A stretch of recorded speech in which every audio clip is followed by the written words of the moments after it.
Hey, everybody, welcome to Doom Debates. So, as you may know, in a few days, we've got an upcoming debate with a very special guest, Dr. Robin Hanson, the legendary Robin Hanson. He's somebody I've been reading for many years, one of my biggest intellectual influences. And I'm getting ready to debate him on AI Doom because I really disagree with him on AI Doom. He thinks we're going to be fine. The probability of doom is low. I think the probability of doom is high. So, it's going to be a lively debate. But I've got a teaser for you right now before Robin Hanson debate, which is as part of my preparation for the Robin Hanson debate, I'm going to be taking the ideological Turing test, meaning I am going to subject myself to a test of whether I know Robin Hanson's position as well as Robin Hanson does. And the way the test works is that I'm going to become Robin Hanson. I'm going to go undercover in this debate as Robin Hanson, and I'm going to argue as strongly as I can for the non-doom position, the strongest possible version of what I see as Robin Hanson's position. And my opponent is another special guest, my new friend, David Zhu. Yeah. So, hi everyone. Yeah. So my day job is as a software engineer, but in terms of like my relevance to like this conversation specifically and like the kind of AI space, I would say I first got familiarized with these topics through like the Less Wrong forum back in the early 2010s. Originally, my path into the space was kind of mediated more by my interest in rationality, which there's a lot of writing by Eliezer Yudkowsky that was on that forum. But eventually, I encountered all of these AI doom arguments, which originally for me, like, I wouldn't say like I didn't buy them at the time. I definitely like thought that they were like intellectually interesting and very like persuasive. But for me, and I think for most people at the time, because we didn't have all of these like large language models running around, it was a bit more of a purely intellectual exercise than it was like necessarily something that we did on an intuitive level would happen in reality. And so in more recent, Totally. as that's been getting closer, I think it's gotten a lot more real for all of us. Yeah, no, I feel ya as my real self. I agree. That's my perspective too. All right, David, I will be going fully into character as Robin Hanson. Cool. Hello, David. Hey, Robin. So, David, what is your claim about AI Doom? Yeah. So, my claim about AI doom, I would say, is pretty simple. It's that we're on the cusp of creating an out of control, agentic, goal directed, superhumanly intelligent artificial system that is going to very rapidly disempower humanity and possibly lead to the extinction of the entire species. That's the doom claim in a nutshell. Okay, but just to give some context on that claim, what do you think the future would look like even if we didn't create AI? Um, I mean, I would expect significantly lower probability of extinction, which I think is a good thing. Like, I don't really like know where you're trying to take the conversation with this question. So, like, where would you expect the future to go without AI? Let's say. Well, the reason I bring this up is because people keep bringing up the concern that AI is going to lead to doom and lead to extinction, and these are powerful words. But the other scenario where we don't build AI, but we just keep having descendants, don't those descendants also change quite a lot? So, what exactly is it about the far future that makes you consider it doom when AI is doing it, and then it's not doom when your human descendants are doing it? What's the difference? I don't expect our human descendants to drive us all extinct, but like to kill us all, to use more colorful terms. Like I expect that to be Okay, like, but when you say us, where do you draw the boundary of us? Because the AIs are arguably your descendants, right? um, so my perspective is that the AI systems we're likely to create via the current processes that we have going on are very unlikely to be human or human-like in the relevant dimensions that would like make them that would make it reasonable to consider them our descendants in a way that in the same way that we would consider our like actual biologically human descendants to be our descendants. So, Okay, well, I think that gets to the crux of the argument, right? Is people have a lot of preconceptions for what deserves to be called your descendant. But for context, I would say that a lot of people in the past, when you describe the values of the present, they would hesitate to call us their true descendants. We would seem misaligned to them. So are you sure that you're adopting a sufficiently broad view of what should constitute a descendant? um, I would say that I'm fairly open to the idea that our future descendants, our actual future descendants, will have like significantly different values from our own. That they're going to have like significantly different senses of what's moral. I'm open to the idea that they might even do things that, from my personal standpoint, I'd find like repugnant.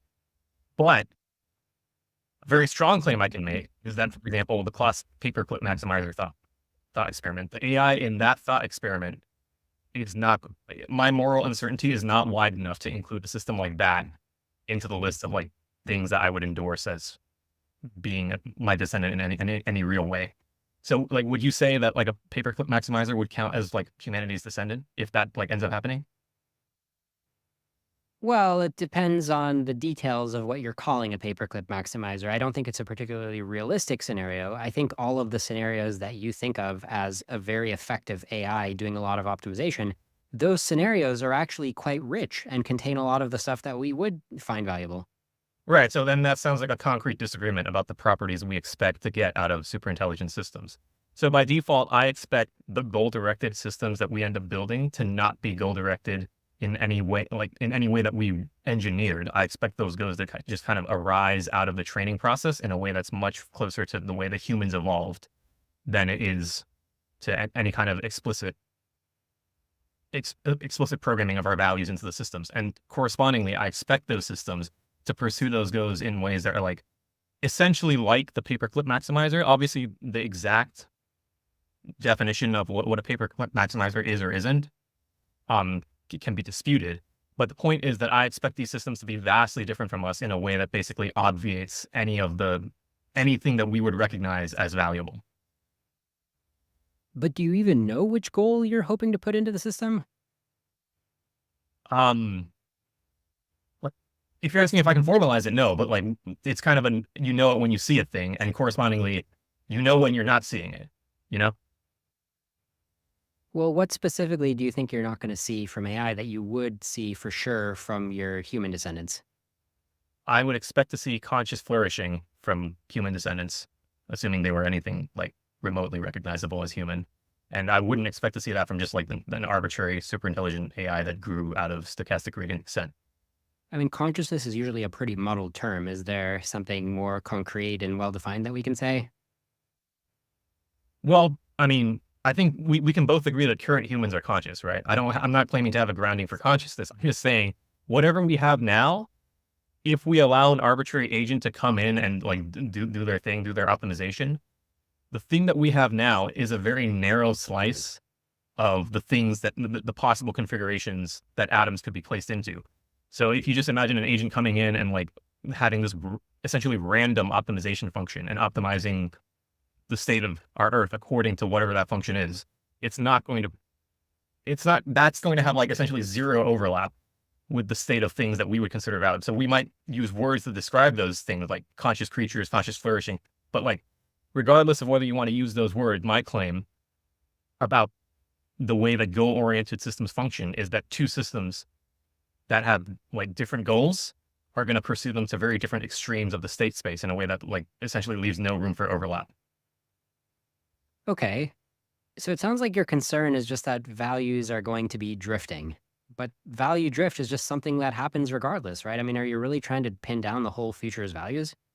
Well, that's why I brought up the paperclip maximizer, right? So I'm interested in whether you think that a paperclip maximizer, like even by like whatever your cosmopolitan conception of values is, do you think it's broad enough to include a literal paperclip maximizer? Or would you say like, no, I draw the line somewhere before then? I mean, if it's just the word paperclip maximizer, it kind of has the connotation of something that's not fun, right? Or it just, you're kind of saying something with a negative connotation. But when you get concrete about any scenario that's at all plausible, it sounds to me a lot like what I do imagine our human descendants would do, which is like, it's going to have a lot of complexity. It's going to have an economy. It's going to have trade. It's going to have expansion. It's probably going to be grabby. So I'm not repulsed by that kind of scenario just because you apply a label on it like paperclip maximizer. I think you're losing the similarity between that and human descendants. Yeah, but I'm doing that on purpose. I'm claiming that the paperclip maximizer or something akin to the paperclip maximizer is much more likely than anything that you would group in the human descendant category. So like, we don't have to talk about paperclips, right? We can talk about like, you know, machines that want to maximize like pieces of paper with like the cryptographic hash of some like increasingly complex like strings. We talk about a system that like for whatever reason ends up wanting to maximize that. Um, Regardless of like what exactly we're talking about, my claim is that the majority of like the things that I could mention that are in this space are not going to be things that you or I or anyone would recognize as even plausibly valuable to anyone. So it sounds like you're claiming that, like these AI systems, for some reason, once they kind of blow up, they're going to end up with a subset of the possible values that they could have. And that subset is going to be something that we're going to like somehow recognize as, even if like not identical to our own values, we're going to still somehow see that there's something worth preserving that there's something worth calling our descendant. Whereas I just think that the space of values is far wider than you're giving it credit for. How large do you think the space of optimization function is? How large do you think the space of functions over the physical universe that, if maximized, would produce like different configurations of atoms? How large do you think that space is? I think it's a large space, and it has, aliens from other planets are also going to be occupying a different region of the space. I'm just not really attached to features of the present day that they may seem important to us today, but you have to account for drift across generations. And I'm happy to just think that there's going to be more of the same kind of drift we've seen. And I don't want to try to impose a top-down rule trying to pin present-day values, because I think that that's going to make a lot of compromises. In fact, it's going to prevent us from successfully spreading throughout the universe when we have all these compromises. So you think that a system, for example, that just ends up like disassembling the entire Earth, including, all the living biomass, which includes us, and just like repurposes it as like computational substrate for like something. We don't have to specify the thing. You think that there's a good chance that if that happens, the resulting future will still be something that we like from an outside perspective, we would recognize as valuable? Yeah, I mean, if you look at the kind of fads that human society has today, it's like, okay, we're really into movies in particular, right? That was something that ancient society didn't quite have. Or, we're into like video game speed runs, right? There's like a whole subculture that's into video game speed runs. So if something like the craft of paperclips was the next video game speed run, and that was like a very large fad of a future society, to me, that doesn't seem like a disaster scenario.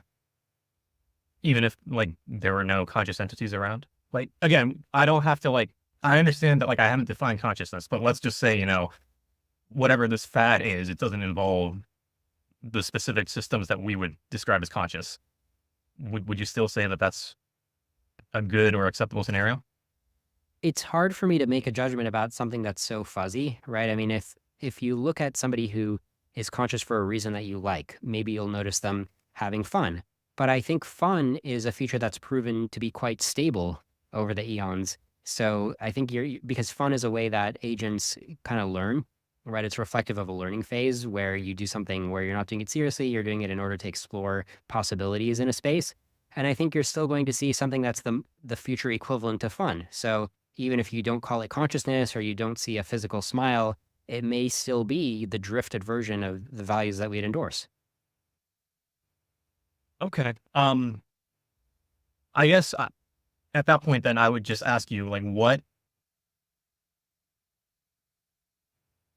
is there a class of scenario that you would agree that would be bad? Is there because it sounds like you're kind of arguing that like I haven't heard you like describe a single outcome that would actually be considered bad. So is it just your position that like no outcomes are bad, like every outcome is equally good?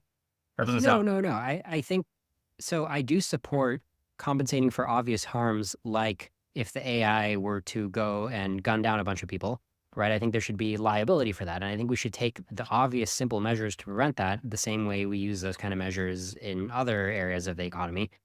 So I do think that there is a bad scenario. It just seems like the future catastrophes that the doomers paint, those are actually closer to just describing weird futures where that's kind of how history flows regardless, right? So that's the distinction I would make. So what would be an example of a bad scenario to you? Like, could you just paint like it doesn't have to be like super detailed, but just like a concrete example of something that you would say like that's like not acceptable? Well, if Eliezer Yudkowsky's scenario, where he calls it a Foom, where the AI suddenly gets really powerful and suddenly kills every human and takes full power, that exact scenario seems pretty bad. But the problem is, it's just an implausible scenario to me, right? It's based on principles that I don't think are self-consistent. Okay. But yeah, but he kind of paints a villain scenario that is I wouldn't want that. Okay, so I think that we've discovered a point of convergence because I also agree that that would be a bad scenario that we want to avoid. And it sounds like we have an empirical agreement about how likely that is to happen, right? So you said that like some of the principles that are being like invoked to imagine that scenario aren't self-consistent. I'm interested to know like what you mean by that. Yeah, so the whole idea of Foom, it's based on a model that just has no empirical data to support it, right? It's the idea that a single system within the larger economy, what I've called the Uber tool in one of my posts, like it's a firm that builds a tool. And instead of releasing it and capturing some market share and letting other firms build on it and having the whole ecosystem progress, instead of that, they guard the Uber tool. They say, this tool is so great, we're just going to use it to build the next tool. And eventually, 5 years later, they've got something that's worth more than the economy combined. So this is this unprecedented thing in the economy that all the research we've done in economics just shows that this kind of thing isn't the case. And Eliezer Yudkowsky, based on pure conjecture, based on a model that he thinks is preferable, is saying that we should expect this kind of Uber tool scenario, and it's going to, to the degree that it takes over the entire future. So I'm just not following his logic because I tend to stick toward expert consensus and research papers, and I defer to experts, right? I try to make sure that I've got a solid grounding in what I'm going to predict. So on the topic of deferring to experts, I guess I would say like currently there seems to be like a substantial list of experts in like feels like deep learning. For I could say like Jeffrey Hinton, for example, as one example, like probably the most prominent example, but there are others as well. It seems like expert consensus is something that can and does shift over decades and more recently years. So if your position is just based on following the expert consensus, wouldn't you say that the increasing number of experts who have been voicing their concern over like these AI risk scenarios, wouldn't you say that that merits an update from you, even if like you're not convinced by like some of the object level models that are being put forth? Well, I'm 64 years old, and I've seen many cycles where people tell me that superintelligent AI is right around the corner. I actually worked in AI in the 80s and 90s. And every time they're saying, oh, wow, this new breakthrough is going to lead to superintelligent AI. And I agree that the modern breakthroughs are impressive, but I've seen them be impressive in past generations. And then usually it just leads into an AI winter. So just because I see some experts today telling us, oh, wow, AI is coming in a few years, that doesn't really change my perspective that much. I think we'll get it eventually. But I think AI experts always tend to be optimistic, and eventually we'll probably just keep getting pieces, one piece at a time, and the economy will come along. And I just don't update that much on yet another generation of AI experts telling us AI is coming soon. Okay, but like let's look at the actual facts. Let's look at the observations that we've been seeing in terms of like current models' capabilities and what they're able to do. Do you agree that GPT-4 seems significantly more capable and significantly more generally capable than GPT-3, which was in turn more capable than GPT-2? Yeah, I think so. Yeah. So would you not point? Because I understand you like to reason in terms of trends. Would you not agree that that seems to be a trend that's pointing in the direction of increasing capability, increasing generality, that seems to reflect something like what Eliezer was describing when he talked about like the creation of these goal-directed agents? Well, it's a trend, but it's not necessarily a trend of going all the way to full general intelligence, right? I mean, there's so many different pieces of general intelligence. So that trend may not be a trend that goes all the way toward performing economically valuable jobs. It may just be a trend that goes all the way toward passing every test that they give you in college. Okay. So in that case, it sounds like I mean, so I'm going to bring up something you said in the past. You said that like the total amount of revenue, the total amount of economically productive work, essentially, that can be generated by AI systems is going to be capped. And I think you cited a specific number for that cap of like 1 billion US dollars. Now, that's already been like blown past just by the revenue like generated by OpenAI alone. So I'm like, I'm wondering whether like that constitutes an update on your end, and if so, by how much? So I agree that I was pretty surprised because I thought that the amount of economic value created by this new generation of AI would probably be less. It's pretty rare to see these kind of spikes.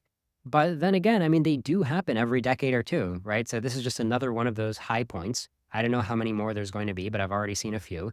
So sure, I updated a little bit, but the underlying logic of why Foom doesn't match any of the economic trends or any of the economic theory that we have, I don't think that those ideas were undermined very much. I think it's just kind of a slight update on like, okay, maybe we can knock off a decade on the estimate of how long it'll take, but maybe it'll still take many decades. Okay. So it sounds like there's something. Well, first of all, I'd like to ask, like, is there, now that the previous benchmark you've set has been like kind of surpassed, is there a new prediction that you'd like to propose? Some like cap on how hard these systems are going to like. You say that Foom like isn't a very plausible scenario, so like that means that you probably think these systems are going to saturate at some point, right? Before like they end up taking over the entire economy or whatever. So could you just give like a concrete example of like a metric where you think that we're going to see that saturation happen? Yeah, so maybe a Foom would predict that in the next decade, we'll suddenly see 10% or more of world GDP accounted for by the functioning of new AI. I think that would be more consistent with Foom. So I would be surprised to see 10% of world GDP attributable to new AI from the last few years. Okay. And if that happened, like let's say we observed that, would that suffice for you to reconsider your view of what intelligence is and the type of work it's capable of doing? It might somewhat because I mean, to take the extreme scenario, I mean, if it was like 1 year and then we had suddenly 10% of world GDP next year, at that point I'd be like, okay, well, this is so rapid that it's not how I expect things to play out. So I would probably update based on that kind of evidence. So I think that might be a meaningful prediction from my side of things that economic growth due to AI should be slower than that. Okay. So it sounds like there, even though you speak a lot in terms of economic trends, there is this underlying mechanistic model of intelligence that you're saying like would be surprised by certain outputs. Like there are certain outputs that you don't expect currently because your model of intelligence prohibits them. So what do you think intelligence is? Like what's your model here? Yeah, and well, we should clarify. It's not because I have such a deep mechanistic model of what intelligence is. I think nobody does, but it's because I take the outside view, right? I just know what economic trends look like, right? We've studied dynamic systems. The economy is many agents that are all trying to maximize their own well-being, and we have a lot of research on the kind of equilibriums you see in those kind of large systems.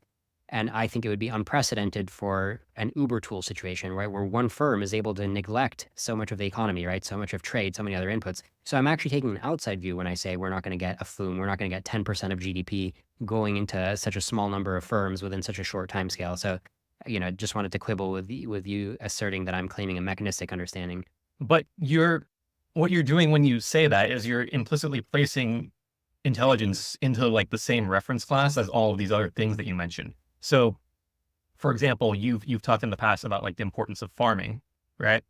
That was like one of the key transitional periods in Mhm. in your model of like how civilizational development happened.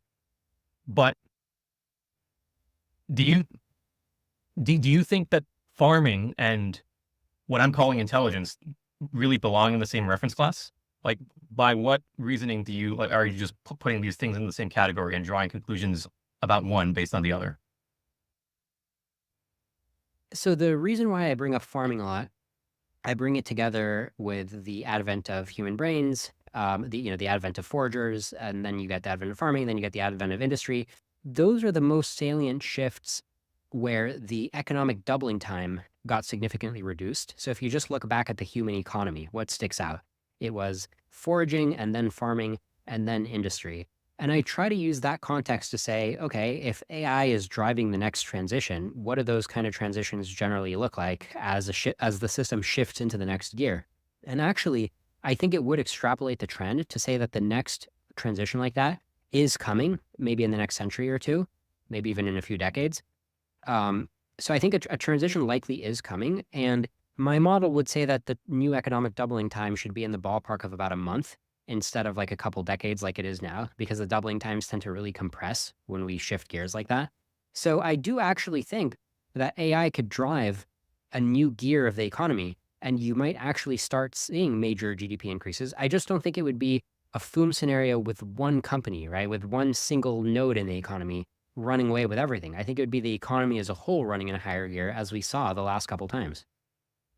So you don't think that there are these like winner take all race to the bottom dynamics that we're currently seeing with AI companies where they're kind of racing to outcompete each other on various metrics of capability. So you don't think that one of them is just going to get there first because of how this situation is structured? No, I mean, it's one of the most robust facts that we have in the literature about the economy that you don't just have a firm run away with everything, right? You have economic growth propagate into a lot of different stakeholders. But that has to happen via some mechanism, right? Like, if we're going to talk about like the industrial age, the reason that happened was because the proliferation of the technology occurred on a fairly gradual basis, and like the technology might have sped up production in certain areas, but it did that on a fairly continuous and gradual basis. Whereas with the advent of these intelligent systems, we're talking about like a completely different type of work. We're talking about systems that can essentially perform in the limit. I'm talking about like future systems, not current systems. But we're talking about systems that can perform any kind of cognitive work that humans can perform and perform it better. Don't you think that the introduction of an entity that can do that is qualitatively different than the invention of like farming or like the Industrial Revolution? I mean, not necessarily, right? Because it's like, yeah, it's great to speed up everything in the economy, but we had writing, right? And if you look at the invention of writing, you could make the same argument. Hey, writing can speed up everything, right? It can make any organization more productive if they can write things down, or it could even make any individual more productive if they can write things down. And yet, when you look at the economic record, you actually don't see writing making a big gear shift the way you see it with farming and industry. So this mental model where you're so prioritizing these optimization processes that you call them, right? Like you're so focused on what you call intelligence and the ability to think better. That's just not how things actually play out empirically in terms of what shifts the economy into a higher gear. In terms of, okay, so what on your model rules out the standard like Foom story? So like suppose I were to tell a story about a system that like maybe was slightly better than human engineers at not even like everything, just engineering the next generation of AI systems. And that produced a feedback loop, what's generally referred to as recursive self-improvement, where you have the next generation of the system help produce an even more capable further generation, and so on and so forth, until you end up with a system whose capabilities are essentially unimaginable. So that seems to me like a logically conceivable possibility. And it seems to me that none of your economic arguments can really deny that that's a conceivable possibility. You just think No, of like, course, and I agree with you. Remember, I do extrapolate that at some point, could be in the next decade, could be in the next century. At some point, I do think we're going to see another gear shift and we're going to see shorter doubling times. That would be totally consistent with my outside view model. I just push back on the idea of a Foom within one small node instead of within the economy as a whole. but these systems are they're individually modularized, right? Like there's like one GPT-4 model, and then there's like Yeah, another. they're modularized, but once you're making an assertion that they start taking power and they start having a massive effect on the economy and the ecosystem, once you get into that point, then all of our experience tells us that they bring the economy along with it, right? They have inputs and outputs. They have connections to other stakeholders and other vendors, right? And customers. So you don't just get the Foom isolated in one agent like that. I guess I still don't understand like why not? Like what rules that out? That scenario where you just have Yeah, one of agent course, that's it's playing out. logically possible. It's logically possible, but I'm the one coming in with the defaults here, right? I'm coming in with the outside view. I've read the literature, right? The reference. I'm bringing a reference class that has to do with human economic growth. Yes, reference classes can be arbitrary, but your reference class is just a model that you like, right? You've got even less support for your reference class than mine. Well, I would say the reference class that I'm using is the reference class of qualitative increases to intelligence. So one other thing that could be placed into that reference class is the evolution of creatures with a brain, the evolution of creatures with the ability to like react to and model the environment using some kind of internal correspondence of their internal state to that environment. Previously, before that, the most powerful optimization process in the universe was just natural selection, which operated on a vastly slower timescale than individual agents do, even not very intelligent agents like animals. So that would be one event that I would place into that reference class, the evolution of a more efficient optimization process than evolution. And then we can extend that to specifically the emergence of Homo sapiens, which I don't think anyone would disagree have vastly outcompeted every other species on the planet in terms of taking over like various niches and not doing so in a very aligned or friendly way towards those species. There's vast amounts of species that no longer exist because we exterminated them, not because we wanted to necessarily, but just because doing so was expedient to some of the other goals that we had that would be unimaginable to like those species of animals. So that's the reference class that I'm using. And you're saying that no, we can't use that reference class. We have to use your preferred reference class, which is like you put things in that category like farming or writing or the Industrial Revolution. And it just seems to me that if we think in terms of qualitative similarity, the reference class that we should be using is the one where you have all these improvements in capability being unlocked by this one metric that we refer to as intelligence. We could also call it optimization power.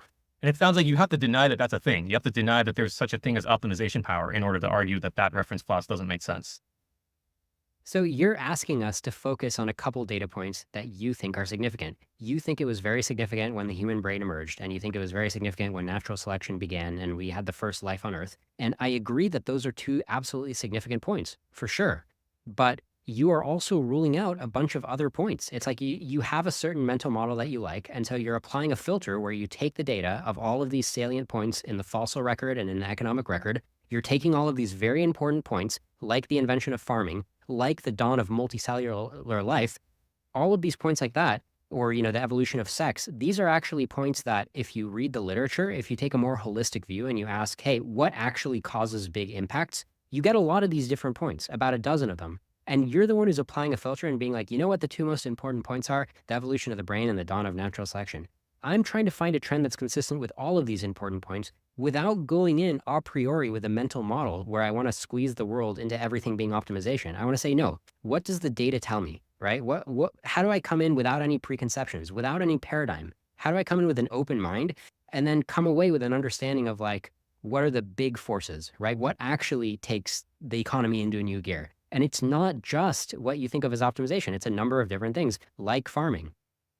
So it sounds like there are concrete differences then between our models. It's not just a game of reference class tennis. It is, but that grounds itself into certain empirical predictions that you've already like admitted, for example, a certain like that there are predictions about the future that can be made about certain revenue amounts or certain percentages of world GDP that would falsify or at least significantly undermine your model.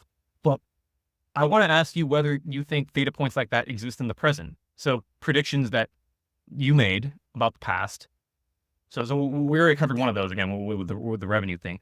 But don't you I think? think it's important to clarify though, when I made that prediction, when I said, hey, I would be surprised if a few years from now you're telling me that modern AI is accounting for 10% of GDP. Yes, I would be surprised, but that surprise has to do with my own prediction of how fast AI progress is going.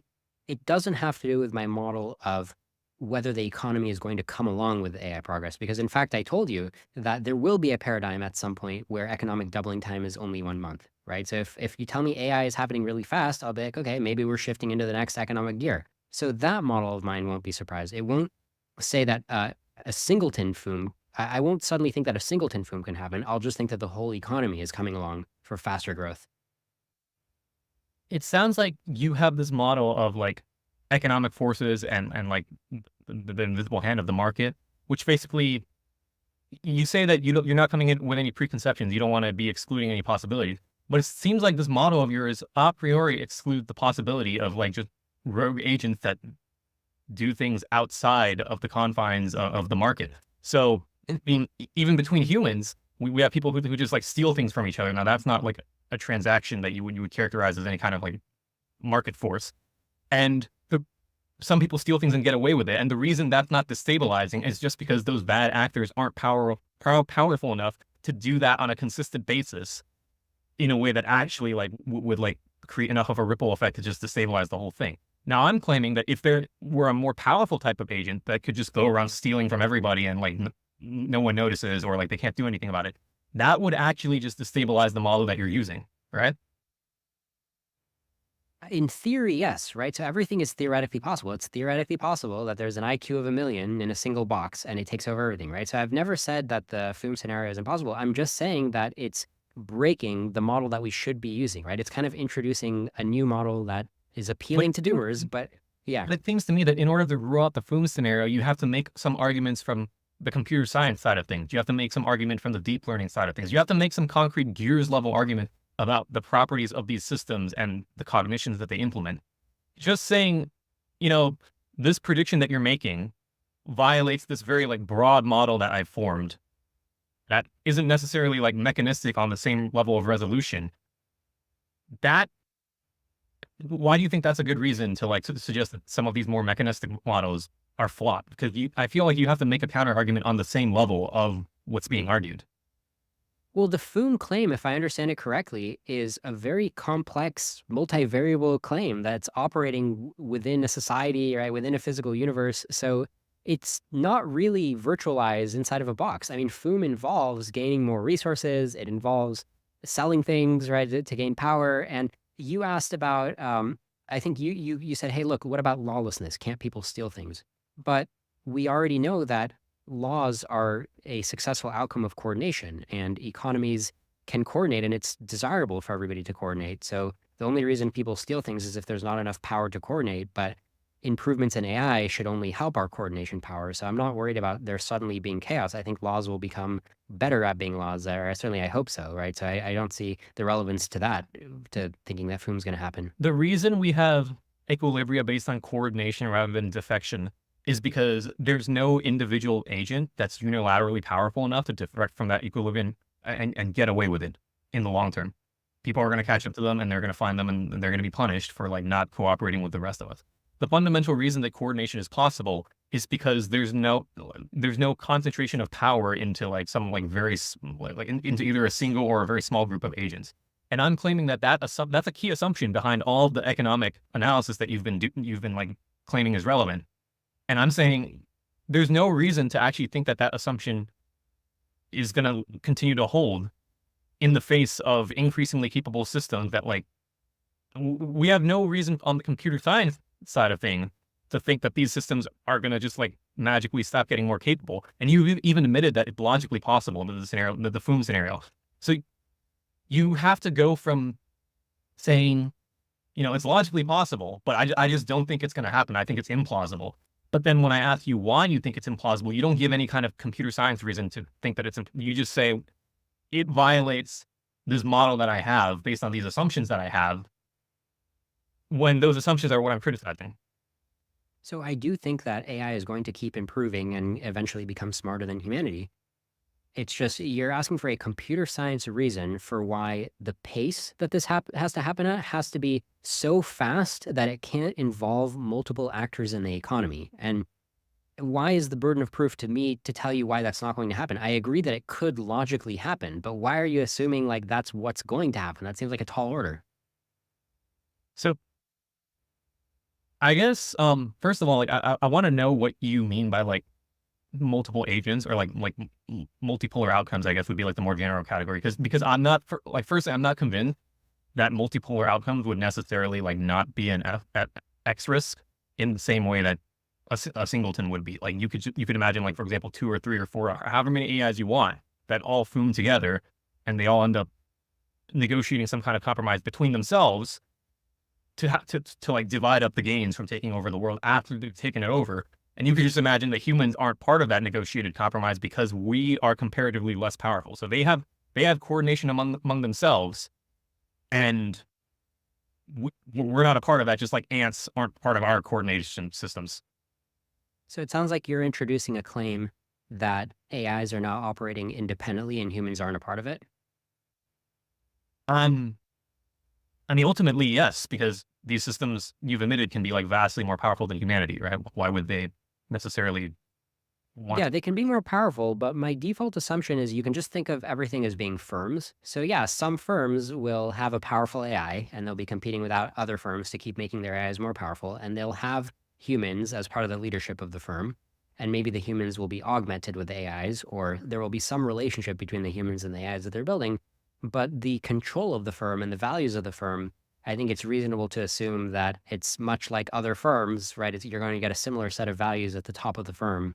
That's how I see things. So I don't see things as a scenario where suddenly the AIs are running away and then they brush off humanity. That's more of the doomer side, the doomer way of viewing things. Right. So that sounds like you have to concretely reject some premise of the doomer argument. You have to reject, for example, that like goal-directed agents can be a thing, or that they can be like much more powerful than humans, or that like you have to reject the orthogonality thesis, which states that like goals, you know. No. The economy, whenever you model the economy, you're always modeling millions of goal-directed agents. So I've never rejected that.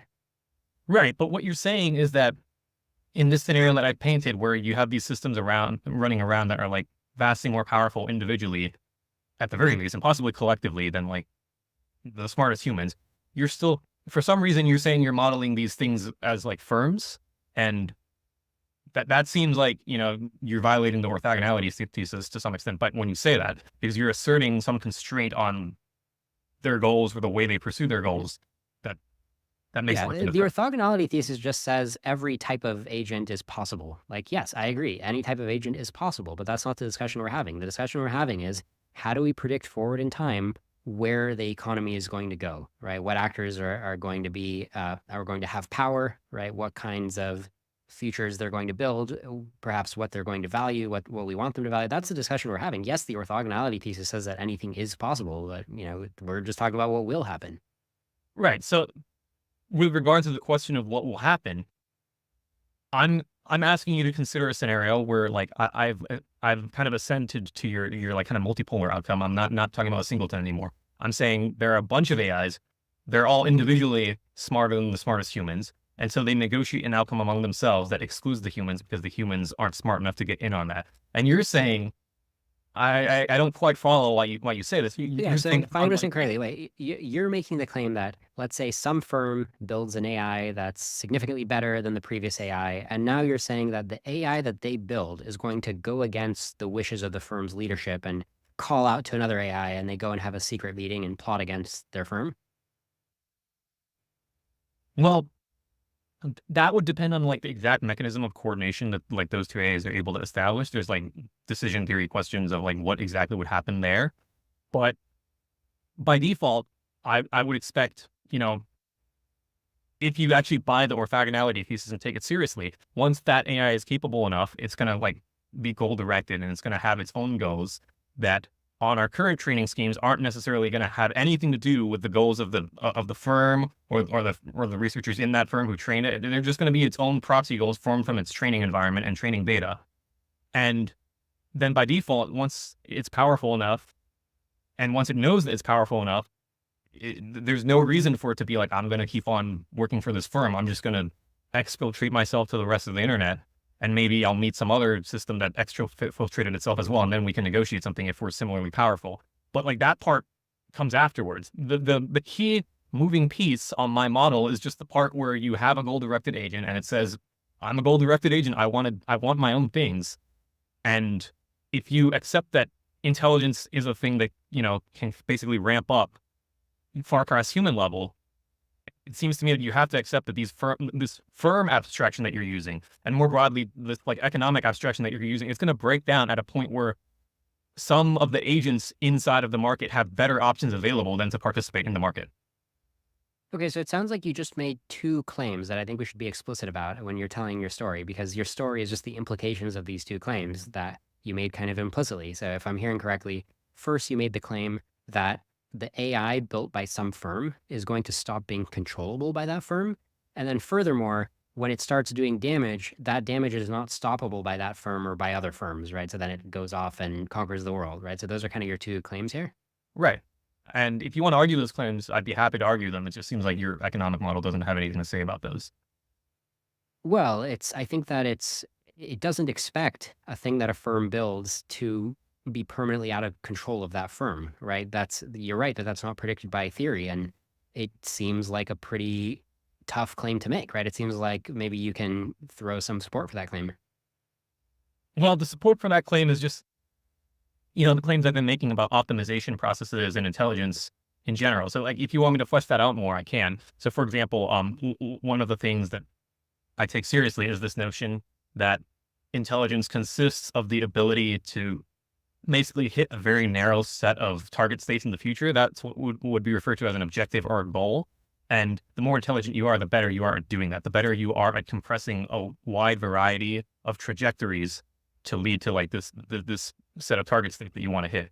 So you can imagine that like if you're playing chess, you want to reach the set of states that's classified as a win for the side you're playing, right? So I feel like that's a fairly uncontroversial claim that's not even necessarily about computer science. It's just about what goals are. And I feel like saying, there are better and worse ways of achieving that task. And we're training systems to be better at achieving that task because it turns out that having systems that are good at that is economically valuable. And so we're incentivized to I continue. mean, I'm following you. A lot of what you're saying, I think, is we can agree that at some point, a lot of firms will have AIs that are powerful at achieving goals. I think I can follow you there. But And if those AIs is have, that, at that well, point, if those systems have their own goals that aren't necessarily those of the firms, how is the firm going to keep the AI from pursuing its own goals rather than the firm's goals? so this is the claim that seems to cut against what we know about firms in general, which is just that instead of having the firm build an AI that's useful, you're telling me that the firm has built an AI that now is trying to undermine the firm and has a shot at doing so successfully. Right. Well, I mean, it would have been useful up until that point because up until like at any point before the system assesses itself as having like sufficient power to like just go and do its own thing, it would have been producing revenue and economic value for the firm and like for the firm's clients and so on and so forth. It's at that critical crossover where the capabilities exceed this threshold that a new dimension, a new set of options opens up for that system. It achieves greater optionality in the space of possible actions that it can take. And some of those actions are going to be ones that weren't available before in any model of economics or firms that you previously had, right? So you've got this model. Yeah.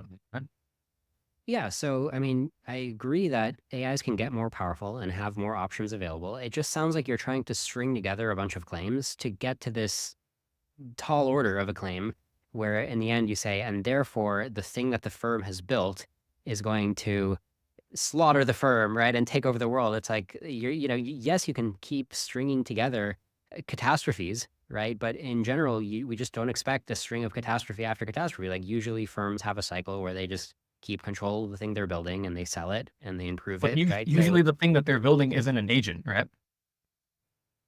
okay, yeah, it's not an agent, but so what, right? I mean, the agent, you're always going to have kind of a balance of power where you're not going to fulfill both of your two assumptions. I agree, it's possible, right? Maybe there's a 0.1% chance, but it's a tall order for me to just believe, oh yes, the default outcome is that a firm builds an AI where the AI suddenly doesn't want to do what the firm wants to do. It doesn't care about maximizing shareholder value, even though everything that it's been trained to do has to do with maximizing shareholder value. It's not going to want that. And also, instead of being able to be debugged, it's going to go take over the whole world, right? It's just like All right. you're stringing me along on a lot of big, major Forget. But it sounds like load-bearing assumptions. now it sounds like you're starting to have concrete disagreement about like more of the computer science side of things than the economic side of things. Is that right?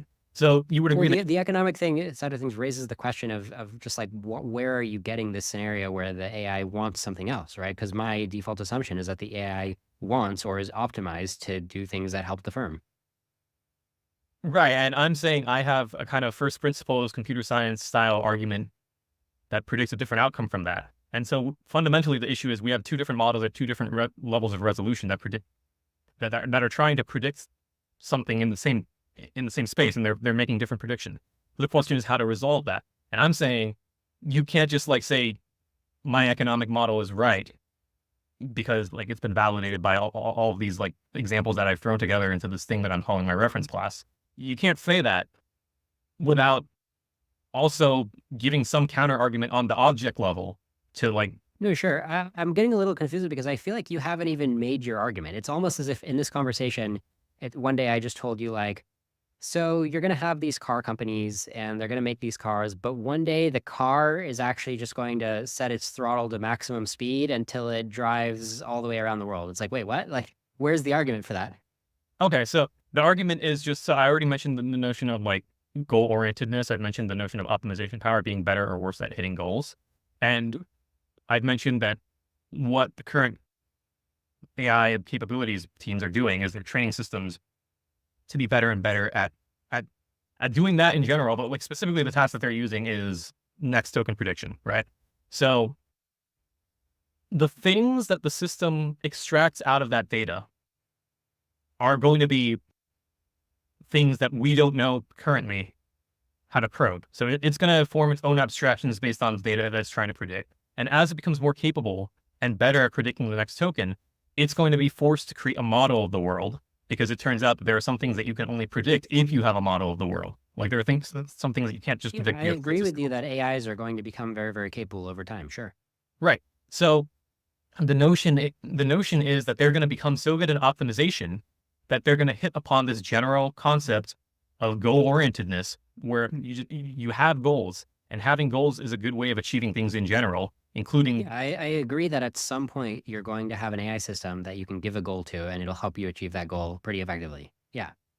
Right. So we were disagreeing on whether you can give a goal to that agent. You can train it to be good at achieving goals in general by giving it like one example of a goal and like getting it really good at that. And if that one task that you gave it is like happens to be general enough or broad enough, that's just going to confer upon it a general optimization capability that it can use to redirect towards any goal. But the final system that you end up with, which we agree will be extremely capable, it doesn't have a cleanly factored goals slot that you can just like go in and say, okay, now I want you to help maximize shareholder revenue. It doesn't have that. Even now, like the current like large language models don't have anything like that. That's why you have to do like all sorts of prompt engineering to get them to do what you want them to do. And sometimes that doesn't even work. So the claim here And I is think just. what's happened with current AIs, though, I think is a great example of what I expect to happen in the future, which is that, like, yeah, their version 1 will have these hiccups, right? And it'll say things that you don't want it to say. And so they'll work on it, and then they'll release a version that's quite robust. And then they'll have data that says, 0.1% of the time, people are putting a thumbs down, and they'll release another version, and they'll make a lot of money doing it, right? And the economy will grow. So what's happening now is a great illustration of how things tend to happen. Right. But the reason that's able to happen, the reason that corrective mechanism is able to function is because when these systems are going wrong in the first place, they're not going wrong in a way that destroys our ability to come in and say, that's not what we wanted. If you imagine a system that's far more capable, that feedback loop breaks, because the first time it goes wrong, it's not just saying something we don't want it to say, it's doing something we don't want it to do. And if we imagine that the system can do that successfully, it's just going to break that feedback loop. So now it sounds like you're claiming that if it ever gets misconfigured or configured in a way that we didn't intend, and it starts taking power and being bad and destroying things, you're basically saying that nobody can turn it off. The company who built it can't turn it off. There's no other stopgaps. It's just going to take everybody's power, including the power of other firms who also have AIs. Not necessarily the power of other AIs. Like I said, they might negotiate something between themselves, but humans like wouldn't be involved in that. But in answer to like your more general question, yeah, I do think that if you have a more powerful agent and then like even a collection of less powerful agents, if that disparity in capability is large enough, there's no reason we would expect the less capable agents of being meaningfully able to interfere with the operations of the more capable one. So it sounds like you're stringing together a bunch of these claims where if I just believe claim after claim that you're saying, if I'm very pessimistic about all these claims you're throwing at me, eventually I get to the conclusion of like, okay, AI is going to kill us and it's going to be unstoppable, which is kind of similar to the scenario of like, oh, wow, we built nukes and the failsafes were bad and one of them went off and we died, right? So I agree that there's that kind of scenario of like, we screwed up and so we died, right? There's no question. There's some probability of that. But you just keep throwing at me, like I said, claim after claim, right? So like the claim that the AI is going to be so powerful that suddenly it's going to wake up other AIs that seem to be aligned and they're going to negotiate and they're going to suddenly overthrow us and wipe us out. I mean, you're asking me to believe a lot here, right? And then you're also asking me to believe that like, the shutoff switches aren't configured to work. So like the firm has done a bad job of security, and also that even though the AI seems to be doing exactly what we want, it actually didn't want to do exactly what we want, right? So you're stringing together a lot of claims here. So first of all, I should note that like the part about negotiating with other AIs, that's actually kind of like, I included that as a concession to your model where you say like there might be like multiple actors with this level of power. Like if you don't like that, we can just go back to the singleton scenario. Like that works perfectly fine for me. That's not like a load-bearing element of my claim here. I mean, maybe you can just say your highest probability doom scenario, right? Because it just seems like anytime you talk about a doom scenario, all I can say about it is all you have going for it is that it's logically plausible, right? It doesn't really have any other type of support or empirical evidence or evidence in the research, right? It just seems Well, far-fetched. so I would argue that actually we do have some empirical evidence in the form of misbehavior of current systems, where like I tried to point that out earlier, but you just said no, that's actually evidence for your view because those are examples of misbehavior that we're now incentivized to Well, correct. I mean, every technology misbehaves, right? That's the development cycle, right? Automobiles misbehave. Right, but they misbehave in a way that doesn't blow up the world on the first shot, right? Well, I find it hard to believe that a bug in an AI is going to blow up the world on the first shot, right? That's assuming a lot about how no other firm's AI can stop it or the fail safes that they put in can't stop it, right? It's kind of like saying, hey, a misconfigured nuclear bomb can blow up the world. Okay, yeah, that's true, but in So practice, we just build the you, nukes and we don't blow up the you, world. you keep saying that I'm stringing together all of these claims. In my mind, there are only like really two claims that I need you to accept. And I guess you can like either try to like reject one of them, or you can like try to say like there's this third or like more than two implicit claims that I'm making, then you can try to like lay out what those are. In my mind, the two claims that I'm making is like the one that like goal directedness is like a property that is incentivized by like many forms of training, some of which we're currently doing. And two, that a sufficiently powerful goal directed agent is gonna think of ways to like not get itself shut off by less powerful goal directed agents. Those are, in my mind, the only two claims I needed to believe, and both of those seem like fairly well supported. I would argue by like the Yeah, observation. I think AIs can be goal oriented. I mean, we already have past and present AIs where you can give them a goal. I mean, winning at chess is a goal, right? So goal orientedness is considered classic AI.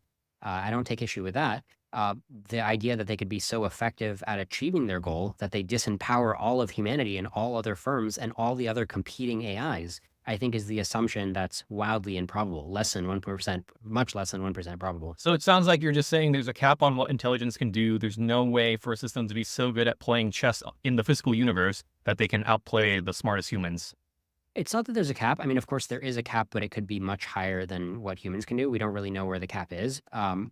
But it's just that by the time we keep getting AIs to be closer and closer to the cap, or more and more beyond human intelligence, that evolution will just be like the evolution we've seen so far with economic growth modes. Yes, it'll have a shorter doubling time, most likely, but it'll just continue the progress of our descendants, evolving their values, right, and having an economy and trading with each other, right? So I don't see it, the kind of sharp discontinuity that doomers are saying. So the sharp discontinuity that I'm talking about is human disempowerment, right? Do you not like, are you arguing that that's not going to happen, or are you arguing that that could happen, but that if that does happen, it's not? Are you like going back to the values thing that you led with? Well, I do think that most people who imagine disempowerment are imagining something that's similar to the scenario of just humans having human babies for millennia. So I think that their conception of disempowerment is actually more similar than they realize to their conception of a good future. But in your case, it sounds like maybe you're more focused on disempowerment that happens very rapidly, right? By like an Right. Uber tool, by a single firm that fooms within a year or something like that. So I mean, that scenario, it just seems very unlikely to me, right? Because you just haven't spelled out a convincing reason why we throw out all the other trends and principles we have and just be worried about that case. So like a couple minutes ago, I kind of laid out like the two claims, the two assumptions, if you will, that like I think that I'm making, and it wasn't clear to me like whether you tried to like reject one of those or whether you added. No, no, I didn't reject them. I just said like, yeah, it's any catastrophe can happen, right? Like, a new asteroid can come over and hit us, right? I mean, things can absolutely go wrong. It's logically possible, but you haven't argued why that is where trends are going to go, right? It seems to me like trends Um, are going to go where the economy keeps growing. I mean, that is a very robust trend, right? so Short of a strong argument otherwise, that is what I tend to believe. right, but the mechanistic analysis of what's driving that trend currently, and we've tried to look at that when we've talked about like what's going on inside of these firms, is that these firms have been training more and more powerful systems. And my argument, it directly connects with what these firms have been doing on the inside. And So I kind of think like you need to engage with like what's going on internally here rather than just saying, well, that's Yeah, not. I mean, I agree. Yeah, they're more powerful systems. I mean, things get more powerful all the time, right? Technology has been getting more powerful all the time. Farming is very powerful. It generates a lot of calories, right? And I even agree at some point we're going to see shorter economic doubling times. But you're the one who's not actually arguing for the singleton idea, right? That one firm, you're making a time argument, a time claim, saying that not only is AI going to get smarter and smarter, but one AI is going to essentially freeze time and get smarter and smarter on a time scale that other firms are left in the dust. But it's like, how does competition work like that? It doesn't. I mean, we look at what's happening today, right? GPT-4, you now have 3 different major firms with GPT-4 class models, right? That's what you should expect to see, not your novel hypothesis that one firm is going to run away with it. So again, I don't think the firms are going to run away with it. I think that the systems they produce are going to run away with it. But like with that distinction out of the way, let me just explain why I think this timing thing is really important. So you just mentioned GPT-4, and then you mentioned that like after like let's say a couple of months, which I think like the actual time frame was something more like 6 months. But let's just say there's like a time gap of like 1 or 2 months between when the leading AI company like. Yeah, I've also heard people saying that the latest version of Claude 3 Sonnet, and especially the upcoming, Claude 3.5 Sonnet and the upcoming Claude 3.5 Opus, may surpass the best that OpenAI can do, even though they were first out with GPT-4. So this is completely normal for competition, right? You don't have a 10-year lead. That's entirely possible. And my argument is that you don't need a 10-year lead. So for example, let's just say that the AI produced by the leading company, as opposed to the leading company itself. I want to distinguish those two things because I think the AI system is going to be the one that ends up with the power, not the firm that produced it. Let's say that system ends up hitting the market 1 month earlier than like the next system would have. And that this system is like so generally capable that it's like, it's one of these like superhuman systems that we're talking about. Right now, we have these chat interfaces that allow these systems to like, for example, produce scripts, blocks of code for the user to run. So you could imagine with like a vastly more capable version of such a system, there could be users who like request that the system like gives them code to do like quite complicated tasks. And at that point, it's trivial for the system to just hand someone a shell script, for example, that like contains some like hidden backdoor or some like unexpected behavior that the user isn't able to see. And then when the user runs that shell script, it exfiltrates the AI to like some like remote server or just to the rest of the internet and so on. Like the fundamental problem here is that computer software, especially like computer software written by humans, is like not very secure to begin with. And the time scale that's needed to exploit these holes that are all over the place is not very long at all. You don't need anything like a 10-year lead up. You probably don't even need like a day for like something like if GPT-4 was that super intelligent system, like it would already be over. Well, like I said, I do expect a regime at some point where the economic doubling times are going to be faster. And that implies that a lot of different familiar things are going to be faster, the same way that they got faster when farming turned into industry, right? Things got counterintuitively fast. The idea that you can see revolutionary new products in your own lifetime, one after the other, right? The airplane comes along in your own lifetime, radio, television, rocket ships, all of those coming along in your own lifetime. That was a very unexpected shift to somebody who was a farmer, right? And now you're telling me, wow, But do look, you there's going to be think so many viruses. Viruses are going to operate so fast. Yes, I agree. Viruses and virus defense is going to suddenly operate faster when everything in the economy operates faster. But I don't see why that spells a singleton wiping out all of humanity. well, in the scenario I just outlined, we have this malicious shell script, which you can call a virus. So you're saying viruses and virus defense would like kind of advance in lockstep? Mhm. And I don't see like, so in the scenario I just described, that's an example where like someone is handed a malicious shell script and like they didn't have like super intelligent antivirus on their computer that detected it and like said like don't run that. That didn't happen. So I don't like you're saying no, like Yeah, they I'm not would saying like, antivirus is perfect, right? Sometimes you have to then fight the virus after it gets loose, and then you have to update your antivirus for next time, right? So these are standard things in computer security, right? I mean, you've got these kind of races, right? I mean, there's always crime, there's always viruses, there's always an immune system, right? So you're just right. But describing earlier, dynamics, and then you're saying they're sped up dynamics, right? That's kind of your right, but, argument. but earlier you asked me like how it would be possible for like one of these like AI systems to like get out of the control of its parent firm. And I just gave you a concrete scenario where that seems like like that seems like the logical outcome of like the story that I laid out, right? I just gave you an example where like the system gave someone a shell script to run, and that shell script had unexpected effects that led to the AI like escaping out into the wider internet. Yeah, I mean, so this particular mechanism is definitely something to watch, right? I mean, the same way, like if you're building a rocket, you definitely have to watch that it doesn't explode all over where you're building it, right? But Like but things can like fail, there can be consequences when they fail, and that's why I advocate for, there should be insurance contracts, right? So that there's liability when these kind of things happen. so, well, one point to raise is like that currently like that like is in its infancy at the like very generous, very generously speaking, that is in its infancy. Right now, you have like both OpenAI and Claude being able to write and like run like arbitrary, not like fully arbitrary, but like arbitrary enough code, and like they're not like there's no like legal mechanism currently to hold them liable for like the results of that code.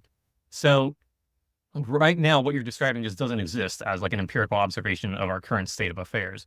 And I'm saying if that current state of affairs persists for like any appreciable period of time, and meanwhile these companies are like racing to get like the next big like capable like next big jumping capabilities, that's a race that we don't want to be in. We don't want to be in a situation where capabilities are racing ahead, and meanwhile all these like safety we can see what safety measures they're implementing. Well, luckily, I mean, I don't think that if we don't have insurance, we're going to end the world. I think that the moment we notice all these viruses creating problems and then we have to spend effort reining them in, I think it'll become a pretty natural idea to then invent insurance, right? The same way we saw it in other sectors of the economy. And again, this may all happen faster. This may all happen at a higher dollar value, right? With higher stakes, but it's just not a fundamentally new dynamic, right? It feels to me like the doomers are just learning economics, right? Which is something I've been studying for many decades. So would this version of economics have headroom for scenarios where the thing you call a virus hacks into the the national infrastructure of like entire nations and just like shuts off the power? Would that count under your version of economics? I mean, to the degree that the nations are easily hackable and the AI chooses to do that, then I mean that's economics allows for these major incidents, right? I mean, incidents happen. There was a famous incident where the U.S. almost exploded a nuke over Spain. I mean, luckily we didn't, but there was an incident where Russia shot down a plane that was a civilian plane a couple years ago, over its airspace, and you gotta clean up these incidents, but they do happen, yeah. But there are incidents that could be impossible to clean up because there's no one to do the cleaning afterwards, right? Yeah, And you're in just saying in that that's theory, sure, right? But now you're just going back to the idea that this AI is going to be so powerful that it's unstoppable, right? I feel like that's like a major claim you're making. well, I give you an example, and I don't even think like that's what an actual superintelligence would do. It's just like what I came up with, and I'm certainly not a Mhm. superintelligence. But like I feel like an AI that's like has free access to the internet and has superhuman hacking capabilities can absolutely pull off the types of things that I just described, where recovering from them would be at the very least very difficult. And then if you add the possibility of the AI making novel discoveries in physics and chemistry and technology, you can just like have all sorts of sci-fi style outcomes that are like legitimately not recoverable from an economic perspective because the backbone of the economy, which is the humans, have been decimated. I think it keeps becoming central to your claim that you have one AI that's far ahead of the rest, because otherwise, okay, it goes out as a virus, it goes out and seizes resources on the internet, but you've got super intelligent antivirus. You've got other motivated firms that have AIs that are working 90% as good as that other AI, right? And they're competent at preventing that AI from taking over the world and then taking action accordingly. Like if the AI caused a lot of damage, maybe punish the firm. If the firm can't pay up, you transfer the ownership of the firm or you shut the firm down, right? So there's natural processes here. There's negative feedback loops so that you don't get a single actor taking over the world.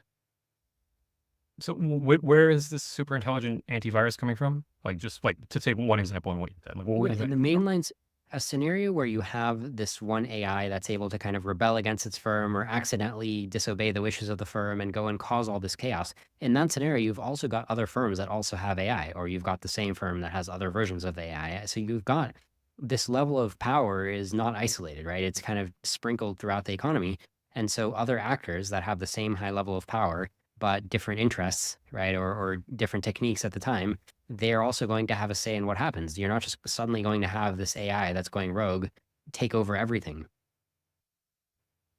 Well, then whichever AI system does that first is going to have a decisive strategic, because they have the advantage of the first move, right? Like, unless you're saying there's already super intelligent antivirus software just on the internet, like already, then I would ask, like, where did that come from? Yeah. I Right? mean, you're framing it as a discontinuous threshold. You're saying wait until the moment that one AI gets onto the internet. But okay, yeah, that might be an interesting moment, but it's also interesting that a lot of development has gone into making lots of different AIs that are similar in power, right? And they're ready to be used in the operation to go fight the impact of that other AI, right? You're kind of narrowing your scope down to just looking at this one AI as if it's like that's the only thing you have to consider, but it's operating in the context where other AIs are similarly powerful. But you can have as many firms as you want, all developing their own AI. And if they happen to be on parallel enough tracks that they both lose control of their AIs at the same time, let's say you have two firms and they both lose control of their AI at like almost exactly the same time, then you have a multipolar outcome where the two AIs negotiate and the humans aren't involved with that and they take over the world together. And then But they the only create. reason that they would negotiate to do that is if they think that the sum of all humans and all the infrastructure and all the fail safes that the humans have, they think that all of that, all of humanity's power is now suddenly less than what they can negotiate by themselves without the support of humanity, right? And that scenario is a tall order. I mean, humans themselves can be like blackmailed, they can be persuaded, they can be tricked, they can be fooled into doing all sorts of things. So like there's that dimension as well. But like ultimately, I do think these systems are going to be self-sustaining. There's no reason you need a human in the loop indefinitely to like some people say, like if an AI exterminates all humans, like who's going to keep the lights on? The systems are basically run out of power. And I'm saying like there are going to be solutions to that don't involve keeping humans around. And even if they did involve keeping humans around, those humans wouldn't be living happy lives. They would be like slaves essentially. So I'm not seeing how this rescues your economic model where like things just basically go on happening as usual except faster.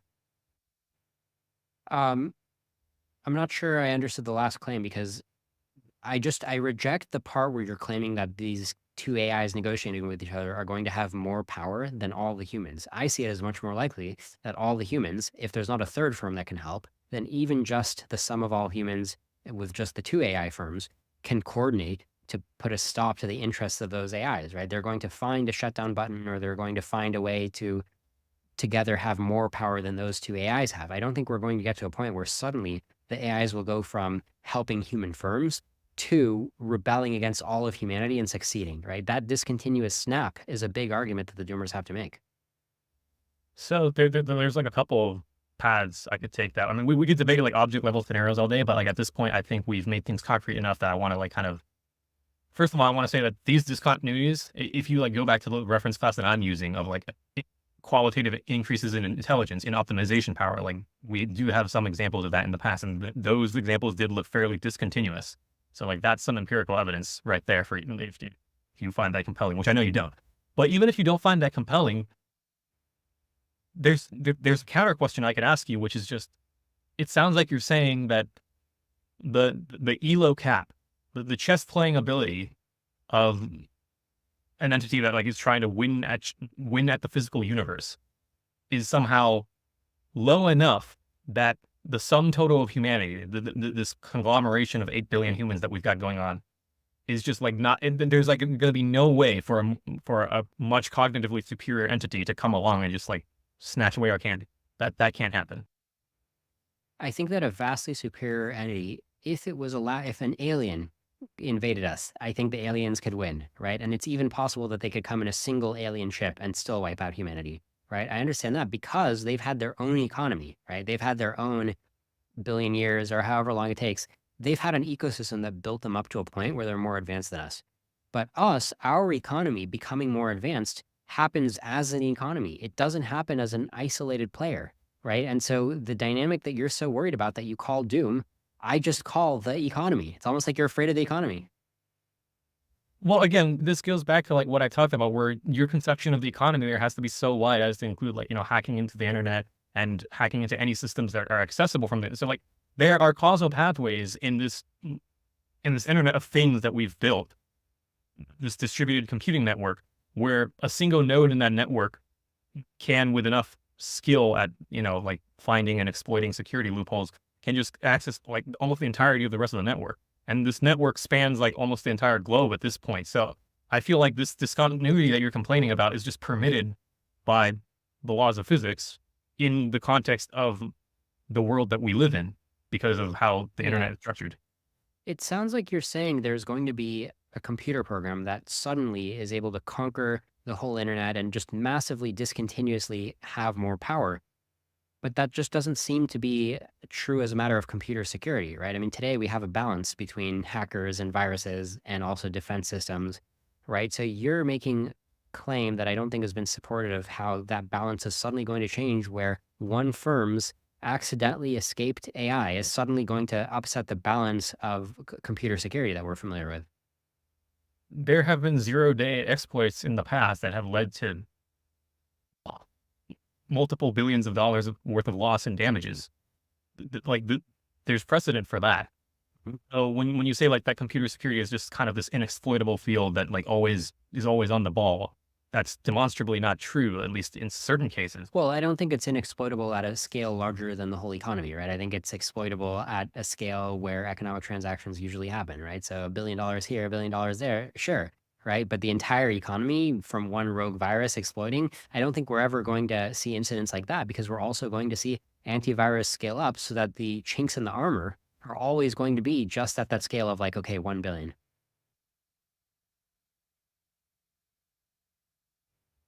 So just to like make sure I'm understanding you correctly, just to like kind of summarize what you're saying here, and like I guess your model as a whole is just there's never going to be a situation that asymmetrically favors offense over defense. Offense and defense are always just going to be like roughly on par in that sense. They're not going. They're No, the balance shifts all the time in different domains, right? That's a robust feature of technological change in warfare, that the balance is always shifting and different weapons are better and different strategies are better and different defensive features are better. That, of course, that's going to be dynamic. But when the balance shifts, that doesn't mean that offense conquers the world. That means that defense just has to invest a little bit more, right? And then defense might come up with a new paradigm and suddenly offense will have to invest a little more to attack, right? So it's a continuous process. Yeah, if the field slants, that's fine. Slanting doesn't mean knocking over the whole game board. well, if you plant hard enough, right? Yeah, if you slant really, really hard, right? But I do feel like you have not made the case that the whole game board is going to be knocked over by one player when there's also other players and everybody is racing. If everybody engaged in the race is at roughly a similar level of in terms of their cognitive capabilities, in terms of their internal ability to hit goals, in terms of their internal ability to map trajectories to like a very compressed state space, a very compressed target set of states. If everyone is roughly equally good at doing that, then yes, if you put like a bunch of chess players in a tournament and all those chess players have like roughly equal elo, the outcome is going to be like roughly like randomly distributed between like who wins that tournament. If there's just one player or two, like you could have more than one. Okay, like this isn't like a huge crux. If there's some subset of players that are like way better than the rest of the players, those players are gonna place more highly in the tournament than the ones that aren't as good, and then like the majority of the prizes are gonna go to those players who played better, right? That play. Yeah, I think I feel like we've covered this point, which is that, yeah, I agree. If I thought that some firm could go into their lab and emerge 5 years later with something that's like an alien ship, like a UFO, that's just vastly more powerful than everything, then yeah, they could potentially decimate everybody, right? That story is logically plausible. I'm just pointing out that that's not how the economy works, right? So you're basically saying, hey, look, there's going to be an unprecedented break in how the economy works and it's going to kill us all, and you haven't really supported it. You just keep asking me if it's possible. Well, I feel like I've supported it with what I've been saying about goal directedness and optimization power, right? I listed out like these Well, two pieces so of I'm your not stuff. sure you have, because I get that these are concepts that can potentially help analyze why systems are being effective. Like they're effective because they have a goal. And we know that, in like a route planning algorithm, having a goal and routing around obstacles, right? I mean, this is standard stuff that's always been part of AI. So I agree that this is useful stuff. I just don't get where you get a massive discontinuity from that framework. I I think I want to know more about what you mean by discontinuity when you say that. Like, Yeah, the what? discontinuity of discontinuity of economic models, because I've already granted that you can have a discontinuity in the sense of a gear shift where doubling times slow down, or sorry, doubling times become shorter, they speed up, right? Because we've seen that with farming, foraging. I expect that we'll see it again. So I agree that the economy can go faster. But why would you think that the nature of the economy is going to get upended by one player not participating in the economy suddenly? Right? That's the point that I feel like hasn't been explained. Because Homo sapiens upset the pre-Homo sapiens economy, if you want to call it that, of all of the species that existed prior to the emergence of Homo sapiens. That's an example of an event in the reference class that I'm appealing to. And I feel like if you look beyond surface level similarity and actually look at the mechanistic properties of what's happening, these concepts that I keep bringing up, optimization power, intelligence, goal directedness, those are the operative concepts here, not like just this abstract notion of economic I doubling. mean, when Homo sapiens came on the scene, though, it wasn't like a rapid extinction of all the other animals. Like, yeah, Homo sapiens did pretty well, right? It was the kind of innovation of like, okay, yeah, birds can fly now, right? Then now they are occupying the skies, right? So it was a nice innovation to be sure, but it wasn't a singleton extincting everybody, right? So there, it's still continuous in a sense. Right, but you agree that the same thing could happen, but faster. So fast that from our perspective, it could look fairly discontinuous, right? Like, I agree that there are no It could fundamentally, look like that, yeah, I agree that there are no but yeah, fundamentally discontinuous physical processes. Like, forget about economics, like physics is continuous ultimately. But there are some things that happen so quickly that from a human standpoint, they may as well be discontinuous, right? I'm just claiming one of those yes, it's layers. just, and I get that humans as a species were notable compared to other species, right? And you can imagine, you can try to make the analogy, you can be like, yeah, one firm is going to be very notable the way that they distinguish themselves from the rest of the economy. But I don't see why that's the default, right? Just because it could happen and it happened in the case of evolution doesn't mean that we should change economic theory and say that it'll happen in the case of the economy because it happened with humans in the context of evolution by natural selection. It's just like, well, look, we have an economic model that says there's competition and insights propagate and things have inputs and outputs. They're connected, right? The economy is interconnected. So you could still try to make the case that, okay, yeah, it kind of happened once. You can try to make the case, but just pointing to this analogy with humans isn't enough to undermine all of these economic models. Well, it's enough to point out one instance in which if you were like, if you, Robin Hanson, were around like before Homo sapiens, and you were looking at the quote economy back then of like whatever species were like occupying their various niches and competing with each other, you with the economic model that you would have formed from observations over the previous like however many billions of years would not have predicted the rise of Homo sapiens. And if someone had tried to convince you that Homo sapiens was on the way based on considerations about like concrete considerations of like brain capacity, like neuronal connection, like whatever we're talking about, or like just goal directedness, like all these concepts that I'm invoking, the Robin Hanson of the pre-Homo sapiens era would have said like that sounds like a stretch. That sounds tenuous. That's like I'm not really following the object level Well, arguments you're giving, maybe but I wouldn't have predicted the exact shape of humans, but what I would have said is there's a lot of different types of land grabs that you can do in the fitness landscape, right? So, like I said, birds can take to the skies, breathing oxygen can be a land grab, right? So the environment can shift such that there's free energy that a new species can go capitalize on.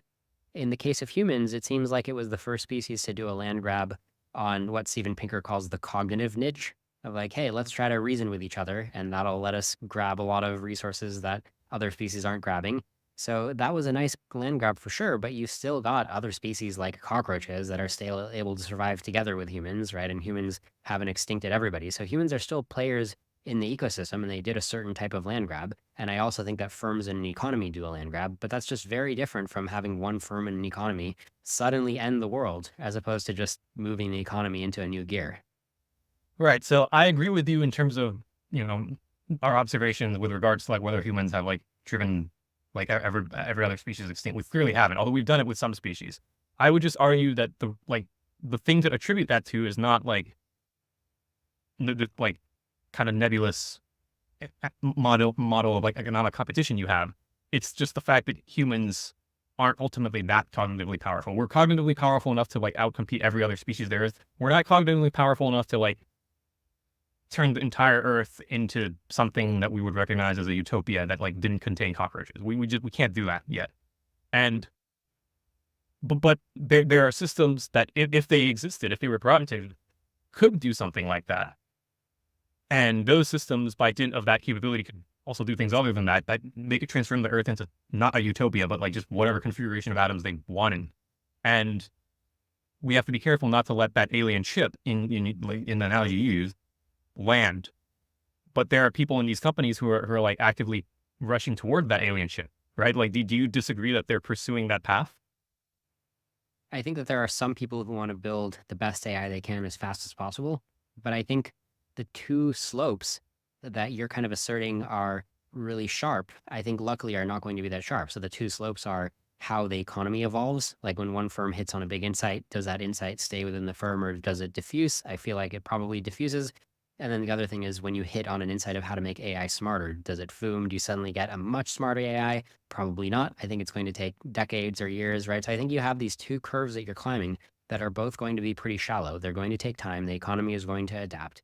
And the doomers are saying, no, it's all going to be really, really sharp. And I will agree to that crux, right? That if everything is so sharp, right, then you might get a singleton, right? You might get a catastrophe. Absolutely, right? I just don't see that as the default case. Okay, okay. Yeah, I think yeah, we're about running up against time already. I feel like yeah. Well, why don't we just like, take we'll do a little back and forth and we'll do closing statements and we'll bring it to a close. Okay, sure. Yes, I guess you can go first, I guess. Let's see. If you want me to Was go there any other topic that you wanted to hit on before we go to closing statements? No, I feel like, I mean, you probably have like a list of like concrete topics you want to challenge Robin on. I'm sure I didn't like hit on all of them because I didn't like prepare as comprehensive a list. But as far as like just comparing and contrasting like key aspects of our models, I feel pretty good actually about that discussion because like in the end, I feel good about the fact that I got you to basically say like this is a crux for me, right? Like I feel like that counts as progress. Yeah, sure. I mean, that makes it productive as a debate, right? Because then it can help be like, hey, if you can make Robin believe this differently, then you can concede the debate potentially. Yeah. In terms of coverage, like, did you feel like that was a fairly comprehensive, like? Yeah, I thought that was good. I thought that I got to pontificate on a lot of what I've studied of points that Robin Hanson make. I got to regurgitate a lot of it. So I feel like I gave you a pretty good survey of how I imagine Robin Hanson. I'm sure I didn't nail everything. I think I did pretty well. I think I did better than almost anybody else would do at being a Robin Hanson scholar, but I bet Robin Hanson would have a number of important nitpicks. So I don't know, but I like to think that his nitpicks are kind of minor. Like I like to think that I actually did a decent job right now. But I'm very curious. Yeah, maybe he'll do me a favor and listen to it and give me some feedback. In terms of closing statements, do you want to make a closing statement? Sure, yeah. So my contention as the doomer in this mock debate, but also just as a doomer in real life, is that we are possibly, not necessarily, but possibly, like no one currently alive is able to forecast with accuracy the remaining time that we have until the advent of like what people like to call AGI. So we could potentially be on the cusp of it. It could be the case that the next model released by OpenAI or Anthropic or whatever is past that threshold. And given that that's the current epistemic state that we exist in, given that that's our current state of knowledge,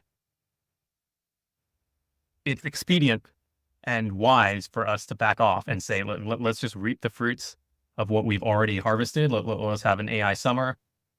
Let's pause AI and not barrel forward toward the edge of that cliff that may or may not be closer than some people think it is.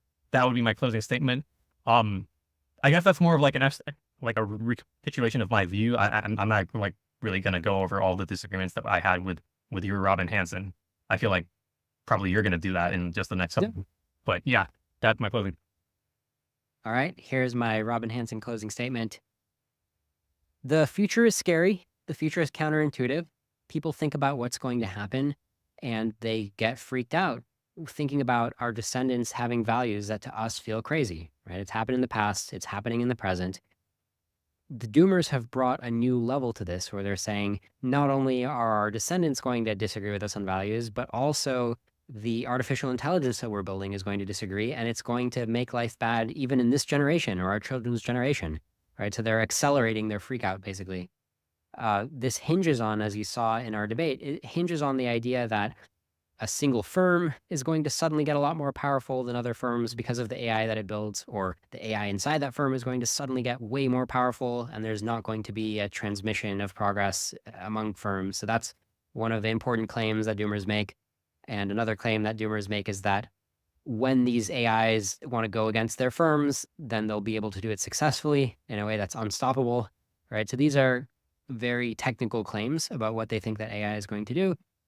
And it seems like they're violating both my experience with AI progress and the research on AI progress or the history of AI progress, and also the standard models of how the economy progresses, right? Where you have competition, you have sharing, you have dependencies.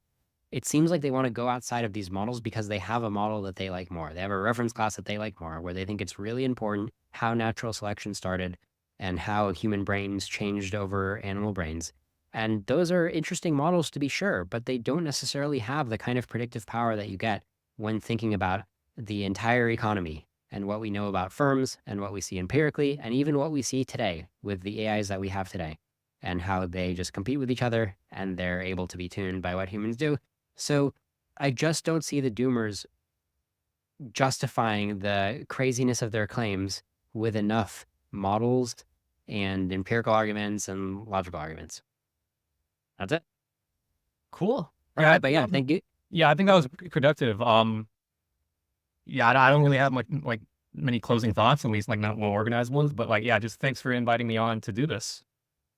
Yeah, this was great. I had a lot of fun. I mean, it's always fun to role play the other person's position, right? And try to deliver it as strongly as they do. So I'll be very interested to see if the viewers enjoyed it and if they've got nitpicks where they think I've omitted a strong argument that Robin makes, please let me know.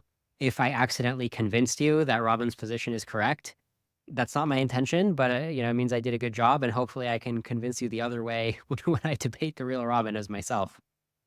But yeah, just want to give a huge thank you to David. You were a great sport. Hope it wasn't too intimidating when you know I'm also a doomer like you. I'm contradicting you anyway.